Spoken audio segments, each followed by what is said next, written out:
सूची बोले, हे ऋषियों, अब मैं आपको पवित्र और पुण्यदायी एकादशी व्रत की कथा सुनाता हूँ। इस कथा को सुनने मात्र से मनुष्य के सभी पाप नष्ट हो जाते हैं और भगवान श्री हरि विष्णु की कृपा प्राप्त होती है। प्राचीन काल में धर्मराज युधिष्ठिर ने भगवान श्री कृष्ण से पूछा, हे प्रभु, कृपा करके बताइए कि ये पावन एकादशी कौन सी है, इसका व्रत कैसे किया जाता है, इसकी पूजा विधि क्या है और इसकी कथा क्या है। तब भगवान श्री कृष्ण मुस्कुराकर बोले, हे धर्मराज, ध्यान पूर्वक सुनो, मैं तुम्हें इस महान पुण्य देने वाली एकादशी का महात्म्य सुनाता हूँ।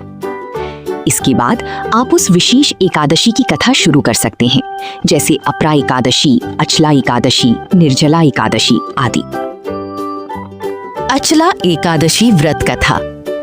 धर्मराज युधिष्ठिर ने भगवान श्री कृष्ण से पूछा, हे प्रभु, ज्येष्ठ मास के कृष्ण पक्ष की एकादशी का क्या नाम है और उसका महत्व क्या है। तब श्री कृष्ण बोले, हे राजन, इस एकादशी को अचला एकादशी कहा जाता है। ये सभी पापों का नाश करने वाली और पुण्य देने वाली एकादशी है। इसकी कथा सुनने मात्र से मनुष्य को महान फल प्राप्त होता है। कथा। प्राचीन समय में एक नगर में धर्मपाल नाम का एक वैश्य रहता था। बाहर से वो बहुत धनवान दिखाई देता था, लेकिन उसके कर्म अच्छे नहीं थे। वो झूठ बोलता, लोगों को धोखा देता और कई पाप कर्म करता था। समय बीतने पर उसे अपने पापों का एहसास होने लगा।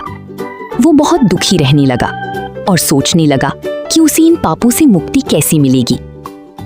एक दिन वो जंगल में गया, जहां उसे एक महान ऋषि मिले।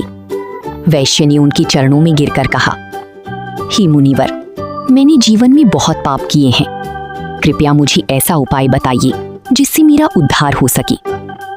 ऋषि ने कहा, ज्येष्ठ मास की कृष्ण पक्ष की अचला एकादशी का व्रत श्रद्धा और नियम से करो। भगवान विष्णु की पूजा करो और रात्रि में जागरण करो। इससे तुम्हारी सारी पाप नष्ट हो जाएंगे। वैश्य ने पूरी श्रद्धा से अचला एकादशी का व्रत किया।